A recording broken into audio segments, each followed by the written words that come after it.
हर बार एक नई शुरुआत मैं करना चाहूं, लेकिन मेरी हार का डर मुझे हर बार पीछे ले जाए।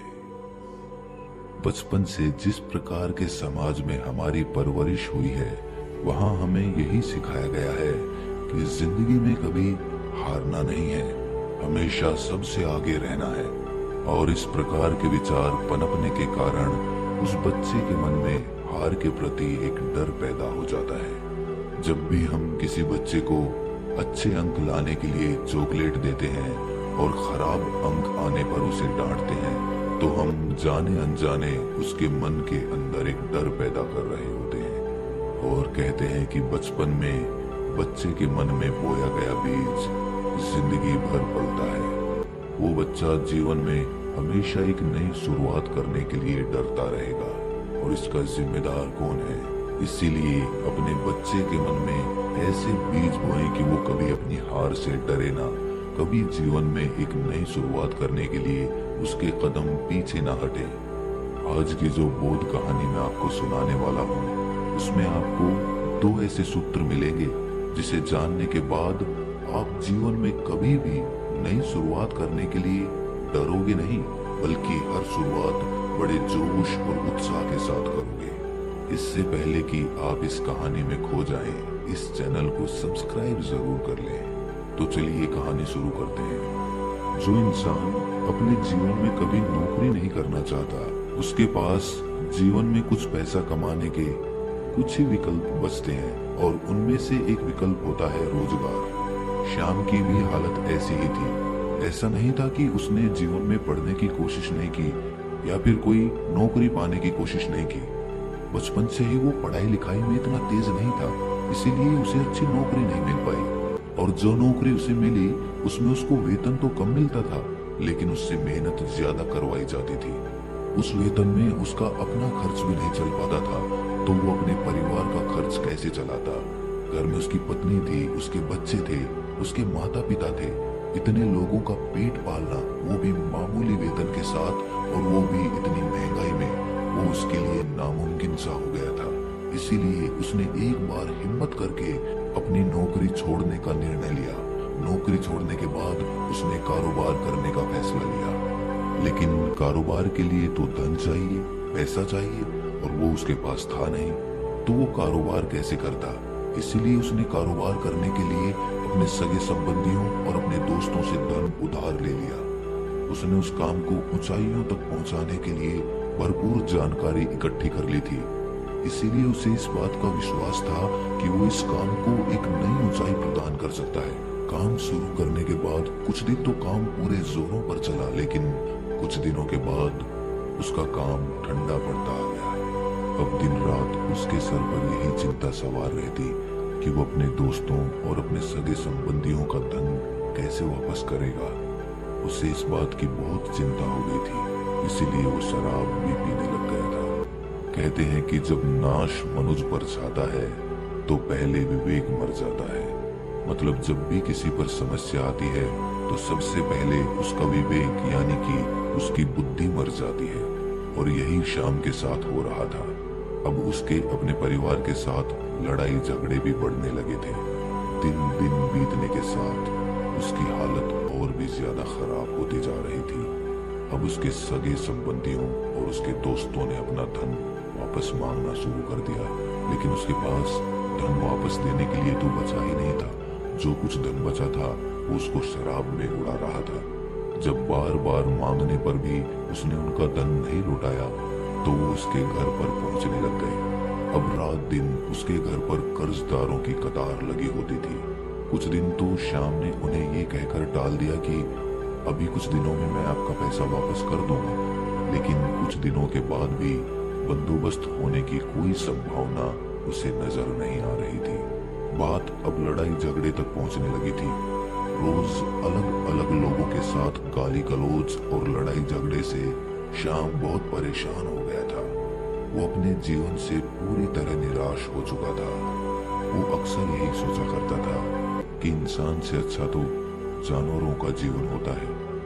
ऐसे ख्यालात पनपने के कारण उसके अंदर आत्महत्या करने के विचार आने लगे थे, लेकिन अपने परिवार को अपने ऊपर ही निर्भर पाकर वो ये कदम नहीं उठा पाता था। लेकिन अब परिस्थितियां और भी भयानक रूप लेने वाली थी। कुछ ही दिनों के बाद उसकी पत्नी की भी मौत हो गई और अब वो अपने बच्चों और अपने माता पिता के साथ अकेला ही बच गया था।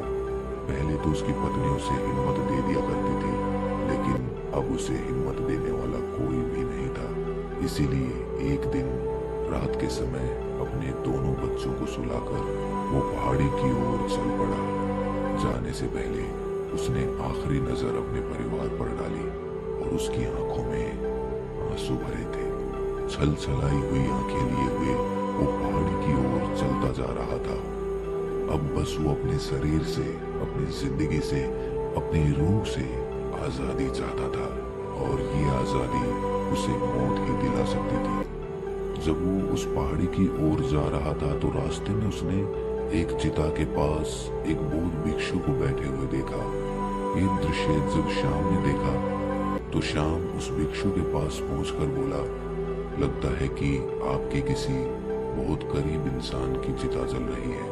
ये सुनकर बौद्ध भिक्षु ने श्याम की तरफ देखा और मुस्कुराते हुए कहा कि नहीं, मैं तो जानता भी नहीं हूं कि ये चिता किसकी है। ये सुनकर श्याम चौंक कर बोला, तो फिर आप इतने ध्यान से ये चिता क्यों देख रहे हैं? ये सुनकर बौद्ध भिक्षु ने कहा कि इस जलती हुई चिता को देख रहा हूं। इंसान पूरी जिंदगी जीतने की कोशिश में लगा रहता है, ये पता होते हुए कि मौत सबसे बड़ी हार है। जब आपको पता है कि मौत निश्चित है, मौत परम सत्य है, मौत को कोई नहीं टाल पाया, तो फिर जीवन में किसी भी जीत या किसी भी हार के क्या मायने रह जाते हैं? हम कितना ही कुछ पाले या कितना ही कुछ खो दें, आखिर में आने तो मौत ही है। ये सुनकर श्याम ने कहा कि महात्मन, मौत तो एक बार दर्द देती है, लेकिन जिंदगी हर रोज दर्द देती है। ऐसी जिंदगी के भी क्या मायने? इस पर बौद्ध भिक्षु मुस्कुराते हुए बोले, तो इसका मतलब है कि जिंदगी और मौत दोनों के कोई मायने नहीं है, दोनों ही एक ही सिक्के के दो पहलू हैं। लेकिन जरा तुम खुद सोचो, अगर तुम्हारी मौत के भी मायने नहीं है तो मरने के बाद तुम्हें क्या हासिल हो जाएगा? तो फिर अपनी जिंदगी को खत्म करने से क्या मतलब? ये सुनकर श्याम ने हाथ जोड़कर कहा कि हे महात्मन, मैं अपने जीवन से दुखी आ चुका हूँ। अगर मैं आपसे सच कहूँ तो मैं आज यहाँ पर आत्महत्या करने के लिए ही आया हूँ। मैं अपने जीवन से हार चुका हूँ और मौत ही मुझे आखिरी रास्ता नजर आ रही है। ये सुनकर बौद्ध भिक्षु ने उसका कंधा सहलाते हुए कहा कि मैं तुम्हें दो ऐसी बातें बता रहा हूँ जिसे समझने के बाद तुम्हें जिंदगी से कोई शिकायत नहीं रहेगी। पहली बात हमेशा याद रखना कि हारता वही है जो मैदान में खड़ा होता है। अधिकतर लोग जीवन में एक नई शुरुआत कर ही नहीं पाते, एक प्रयास कर ही नहीं पाते, इसीलिए वो जीवन की गहराइयों को समझ ही नहीं पाते। उन्हें हमेशा यही लगता है कि कहीं नई शुरुआत करूं और मेरा कोई नुकसान हो जाए, और इसी नुकसान के डर से वो कभी शुरुआत नहीं कर पाता। लेकिन जरा सोचो, अगर घड़े में पानी ही नहीं भरा गया तो घड़ा किस काम का? अगर जीवन में जीवन की गहराइयों तक डूबा ही नहीं गया तो जीवन का क्या फायदा? क्या फायदा इस शरीर का? इसीलिए जीवन में कभी भी नई शुरुआत करने के लिए डरना मत, घबराना मत। अरे ज्यादा से ज्यादा क्या होगा, तुम हार जाओगे, लेकिन हारने के लिए भी तुम्हें एक कदम तो बढ़ाना ही होगा।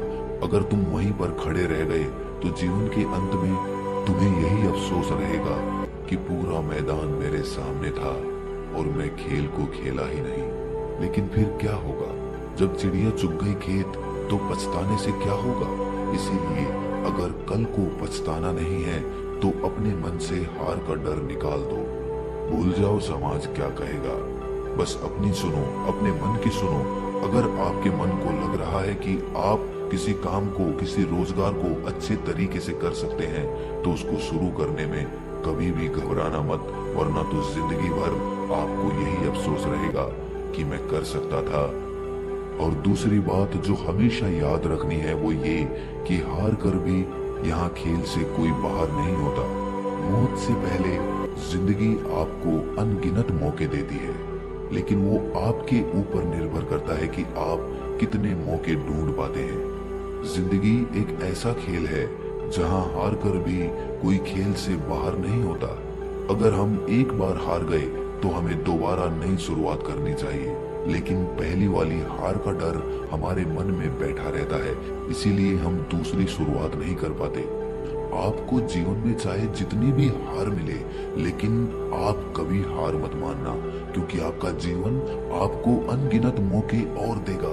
आपको दोबारा से ऊपर उठने के और नए नए रास्ते दिखाएगा, लेकिन आप अपने जीवन से कभी निराश मत होना। आखिर में तो ये शरीर खाक हो ही जाना है, सब कुछ हार कर यही छोड़कर जाना है, तो फिर हम जीते जी क्यों हार माने।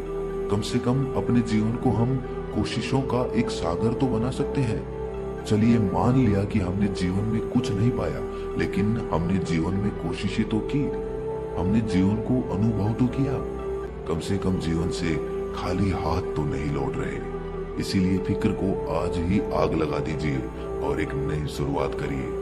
देखिए, नई शुरुआत आपको एक नया हौसला देगी। मन के हारे हार है, मन के जीते जीत।